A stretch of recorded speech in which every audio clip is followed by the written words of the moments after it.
convenient in the past to suggest that man finally materialized himself on the earth, and that this man produced the ultimate human species. Convenient way of putting it. There has never really been a clear explanation of these factors. And there's no doubt that some human-like forms, merely expressing the primary etheric matrix, did reach a materialized state. But they were immense beings. They were really denizens of the astro-etheric world, and never really a product of the earth.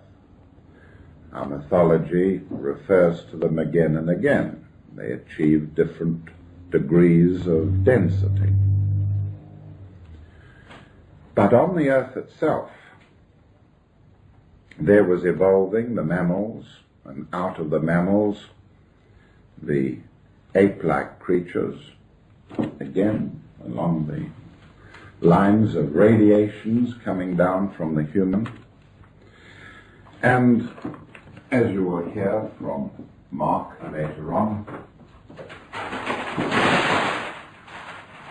the effect of all this was to produce a group of ape-like beings on the earth that had not yet blended with the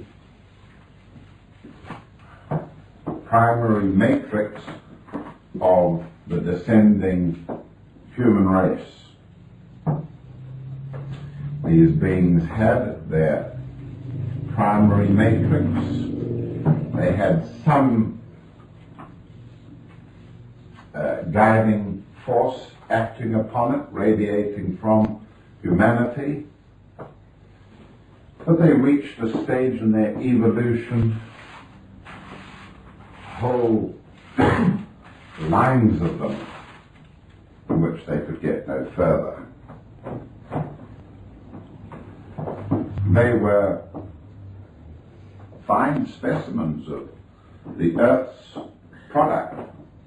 What Mother Earth could do on her own, almost unaided. Gorilla-like men, or gorilla-like structures with huge crests on their skulls, as we know, tiny little brains, confined and compact craniums, and these highest products of the earth were faced with extinction.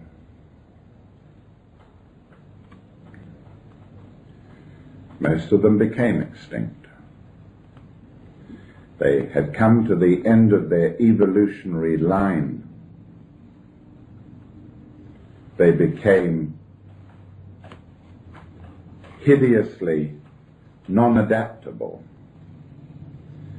They were like the third round monsters, the dinosaurs, that reached the end of the possible achievement for that round. Great armor-plated animals that could no longer stand on their own legs. They had to remain half submerged in water to bear their weight. They were coming to the end of their evolutionary line. And that was the end of the third round. But now we're talking about the fourth round. And whereas the third round was the animal round, the third kingdom, the third round, the animal round, we're talking about the fourth round, the human kingdom, the fourth kingdom, which is what we're in now. And so the highest possible product of the brute evolution of Mother Earth with these gigantic orangs and gorilla-like species. And it was then that the laws of flame began to take an interest in the earth, began to intervene in the scheme of things. And they hastened the descent of divine man so that he reached the etheric levels, the lower etheric levels, and he was encouraged to blend his etheric structure with the etheric structure of the crude earth types. Obviously they weren't given instructions about etheric bodies and things. They were merely encouraged to be, any will to be, any assertion of the ego, if you wish. I want this, I want that. Any sort of activity or drive of that nature enables the will to be, to assert itself, and that usually means to take a step towards materialization. And we're not saying for one moment that the divine man actually materialized and cohabited with or occupied the forms of these first, or rather these anthropoid types. But we do say that there was a taking on at the etheric level, a blending at the etheric level with these forms. And the process of individualization that occurs later when extra-systemic force is applied to the brains of the etheric part of these immense beings. We say that when that is applied, it can only be applied to the etheric part of them, to the primary archetypal matrix of them. It could never be applied to the secondary matrix. The secondary matrices of a cruder etheric material wouldn't accept it. And so in understanding anthropogenesis, and indeed any of the processes of overshadowing, we need to know about this duality. But the duality must be taken further than that. We must understand there is a duality in the astral body as well. That this duality is a necessary part of spiritual evolution.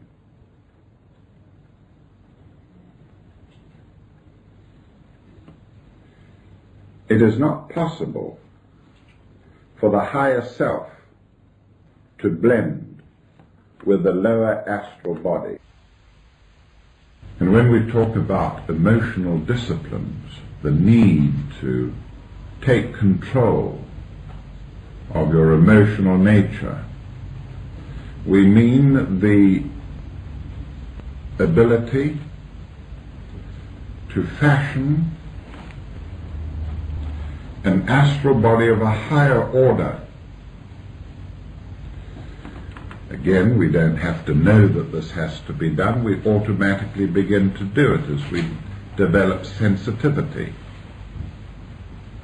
Round about 15, 16, 17, we begin to dream in color. We begin to feel the deeper meaning of songs. We gain from the the affect of poetry. We are lit up by this, especially in the adolescent stages. And all that is important. And this is why we insist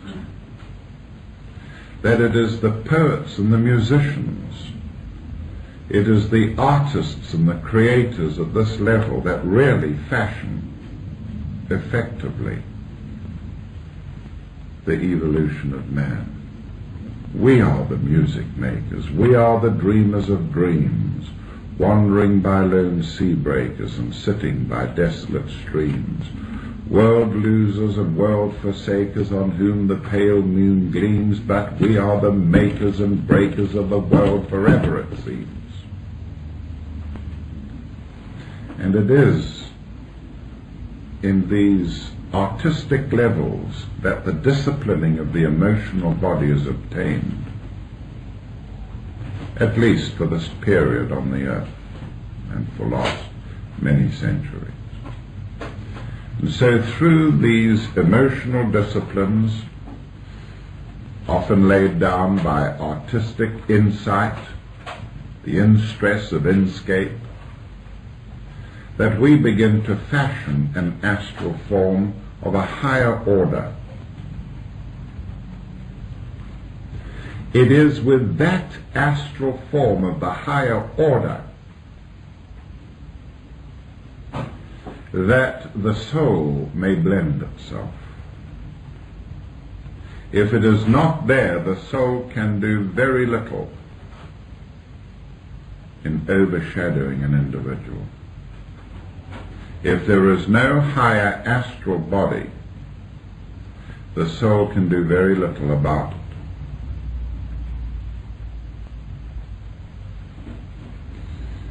it. How many times have I not myself journeyed in different places in the astral world, some of them beautiful, some of them mundane, in my higher astral body, but only on rare occasions when the higher self, whoever he is able to blend with you. Is it then possible for you to have some of the highest astro-mental experiences? It is then possible to move around in the astral world and in this world, in your highest astral vehicle, in an invisible state. The highest matter of the astral plane is a plane on which an Amanakaya can create an astral body that is invisible to ordinary astral beings.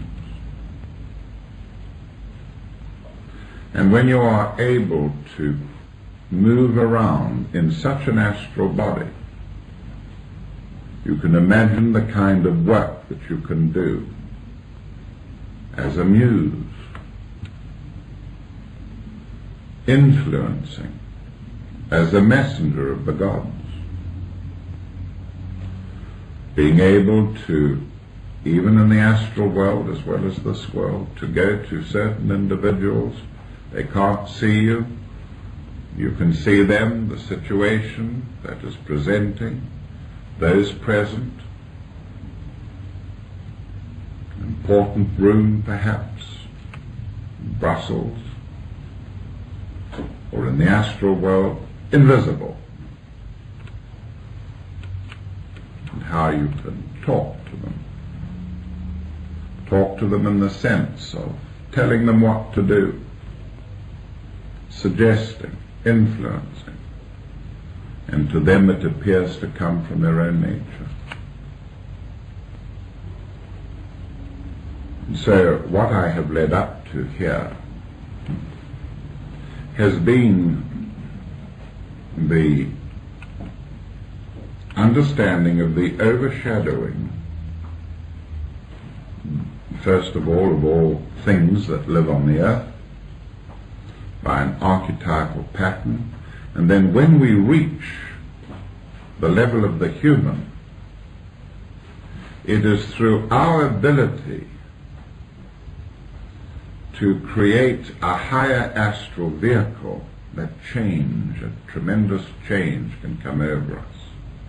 Because it's at this level that the higher self, whoever he is able to fashion only in the first plane of astral substance a vehicle which you can step into.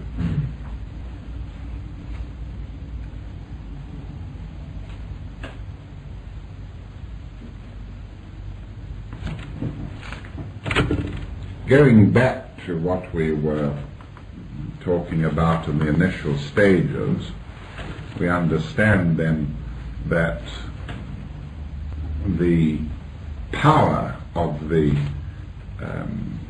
primary archetype and the secondary archetype can vary tremendously in relation to each other. If we take starfish, then of course a starfish can lose a limb, part of itself, and it will regenerate its limb very quickly. The limb grows into obviously a matrix. If we cut off the supply of nitrogen or sulfur, then the limb will grow poorly. We have inhibited the secondary matrix by holding up the supply of appropriate nutrients, and the limb of the starfish may be inhibited in this way. But generally, in its ordinary sea conditions, if the creature has a limb torn off by a crab, it will regenerate a completely new one. A lizard will regenerate its tail. And it would seem that in primitive creatures, this primary matrix has a very powerful nurturing effect.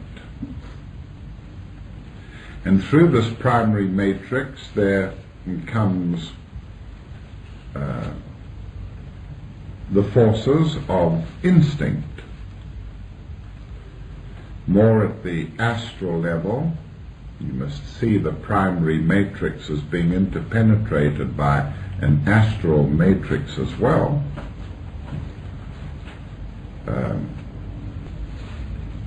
The ability to regenerate limbs goes on up through the animal kingdom, but slowly all the time it is waning. And the more advanced the creature, the less the ability to regenerate a limb. And so as the organism becomes more individual, more refined, the capacity to regenerate itself is greatly diminished. When we come to the human kingdom, we lack regenerative powers that the simplest creatures have got. Yes, we can regenerate bodily tissues in varying degrees. The skin regenerates itself very quickly. Liver cells will regenerate themselves very quickly. There are other areas of the human body that don't regenerate. You don't regenerate nerve tissue. You have so many neurons, and these are not regenerated in the sense that no more are created. We are aging all the time. Our neurons are dying and they're not replaced. So one asks then whether the power of the secondary matrix, as it increases, militates in some way against the power of the, I should have said, the increase in the primary matrix's power militates against the power of the secondary matrix with evolution, with spiritual evolution.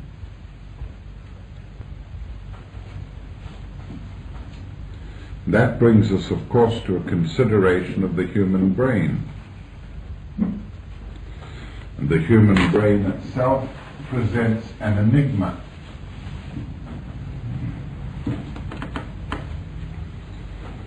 It is as if the primary matrix has laid down sufficient definition to allow a crude human brain to form. And with our upbringing, the secondary matrix, as the result of sensory stimulation and learning and experience, is able to apply itself to certain regions of the brain so that we can act, so that we can sense, so that we can hear and speak and see, but fails because of some lack in our environment, fails to affect great regions of the brain which still remain under the influence of the primary matrix, but cannot yet be reached into by the secondary matrix.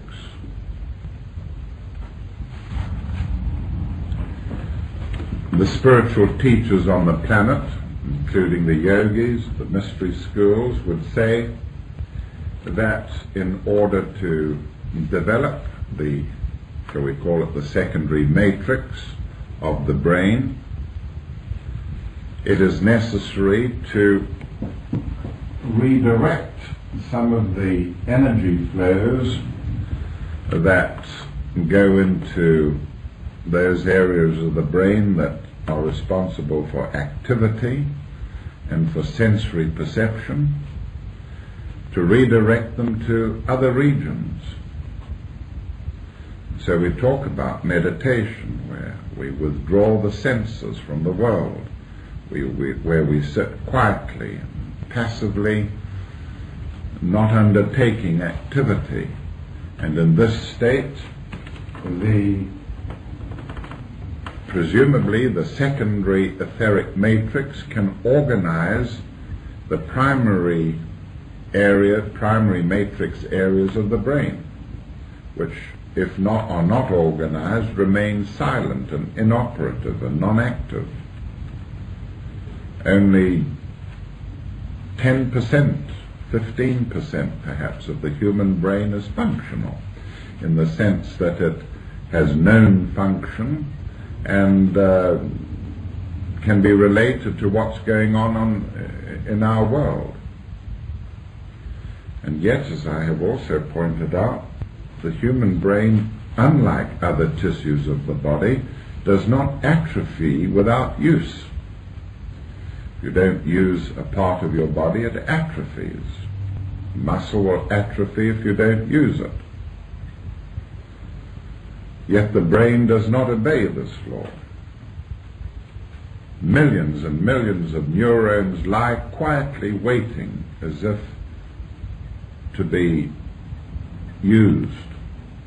They don't waste away. Most of mankind never uses the other 9/10 of its brain capacity. Now, it is in that field, I think, that a lot of our interest with regard to etheric matrices could be applied. When we look at the human embryo, or the embryo of almost anything, we find that there are organizing centers in the embryo. Organizing centers. I've mentioned these in the jewel and the lotus. And certain regions of the embryo will lay down a brain. An organizing center will lay down a brain. An organizing center will lay down a limb. And if you take a piece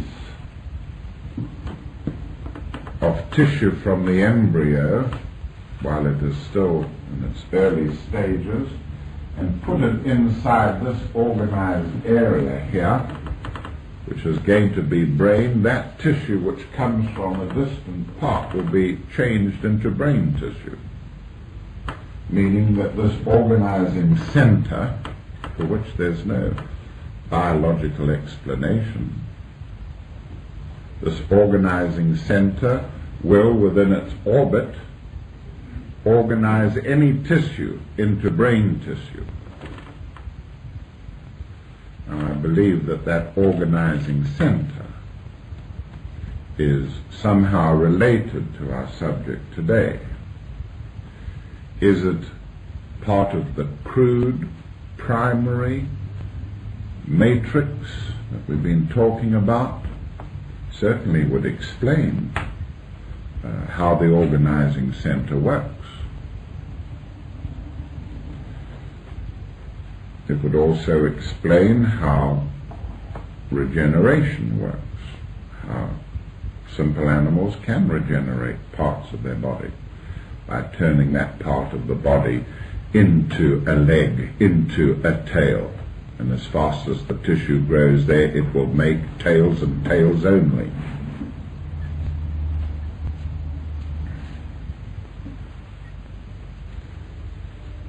Now, the possible applications of what we have concerned ourselves with today are many. We may rewrite the occult view of anthropogenesis, our origin, taking into account this new understanding, also incorporating the knowledge that we have given out on this platform on the permanent atoms.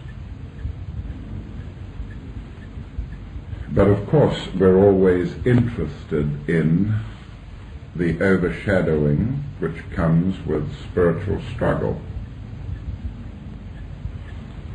We say it again and again, the kingdom of heaven must be taken by storm.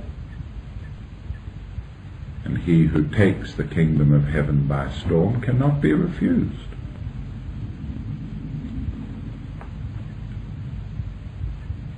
And if we struggle patiently, habitually, with our meditation, reorganizing our attitudes, always lifting them to higher levels,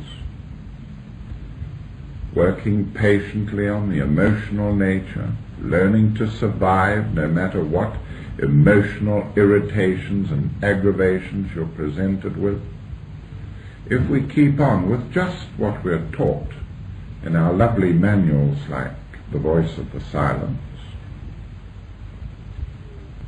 if we go on doing that, the fact that we organize the astral structures into a highly sensitive spiritual nature will invite, at least at this period of man's evolution, and it may have something to do with the coming in of the New Age, the end of the bimillennium, but we're assured that if this is done,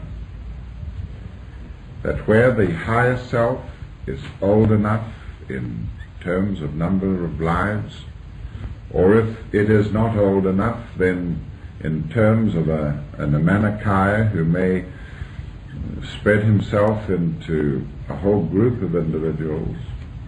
But if we do this, it is possible for a higher nature to intermingle with and graft itself, overshadow, if you like, with what has been prepared.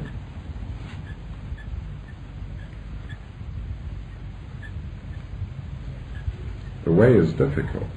The way is difficult indeed. Indeed, the kind of talk that we have here on a Sunday would not get very far in the outer world. And there are many signposts on this way. Unfortunately, the difficulty with signposts is that one must necessarily be reticent about making them known,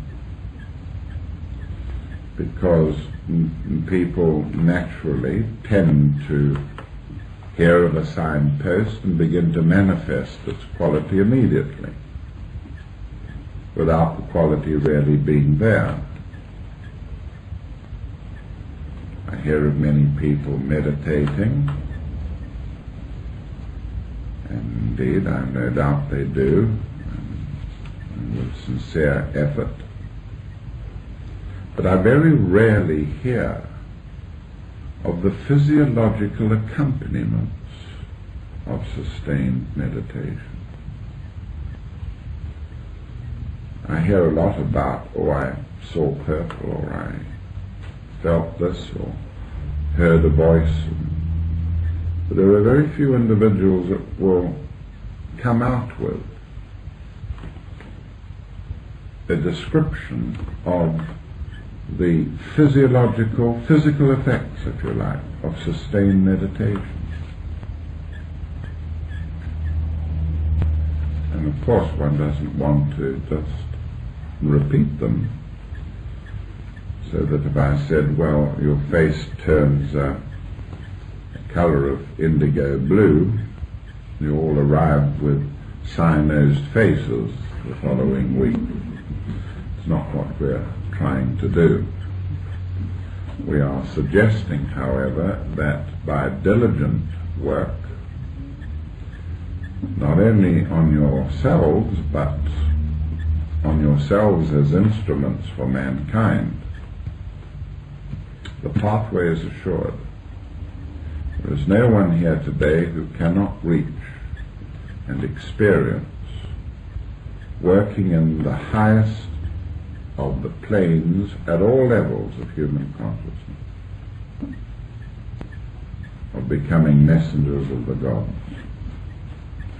But if you think that these are merely show up as psychic faculties, you'll be wrong.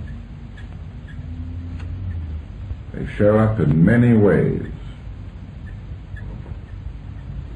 psychological ways as well, spiritual ways, but they do show up.